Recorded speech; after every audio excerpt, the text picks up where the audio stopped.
Crossing the Pale. Draw a line between the house where I grew up and the house where I live now.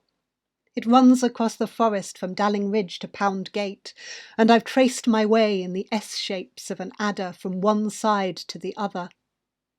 Draw a line along the roads my dad drove, the roads I drive now. Draw a line for every path I've walked. Draw a sliding line for every time I've slipped in mud or tripped over heather. Draw a blurred one for the times when I've been lost in the fog and paths were vague clay through gorse shade. Draw a line to map the friends I've met here, a broken one for those I've lost, a jagged one for the exes I've shaken off like Ashdown sand, one for my man's steady tread. One for the places where I've cried with only stone chats to see.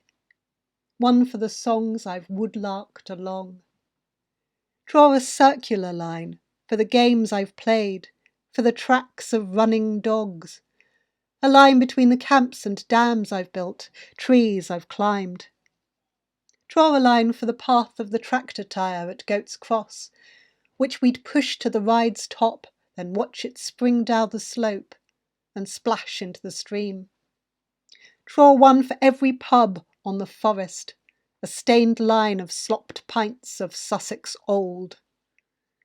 Draw a line in each Ashdown colour, purple for the heather and winter birches, deep green for hollies and Scots pine, half a year traced in yellow ochre and burnt sienna, half green serpent's-headed bracken, clay grey, rust orange.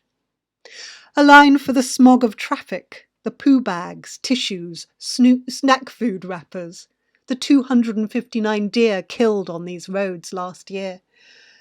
Draw a line for the cyclists in their lycra skin, for the Uckfield lads and Forest Row Trustafarians, for the West Hoathly pilots, for the ubiquitous bankers with their Range Rovered families. A line for the Duke of Edinburgh kids, wilting beneath their rucksacks. One for the folk who stop only to answer their phones, then drive on again. Draw a line for every poo stick that's ever been thrown, for every Tigger, Eeyore and Piglet carried from the car park to the bridge. Draw a line for the Morris men who are up before the day-o every May morn to dance the sunrise, for each soul who shuffles out of bed to watch and wash their swollen faces in Jill's lap dew. Draw one for the tank tracks at Camp Hill, one for the slit trenches and Napoleonic kitchens, one for the Roman road, ironworks, barrows. Draw a green woolen line for the rangers, one for the grazers, ditchers, conservation workers, printers, educators, office staff, conservators, a generous line for the volunteers of every kind, a line of birch branches for the commoners. Draw a fountain pen line for us poets who sing of this place whether it wants it or not. Draw a line for the forest, the holly-crossed line of the Pale, for this bitten, broken up, run-ragged but still beating heart of Sussex.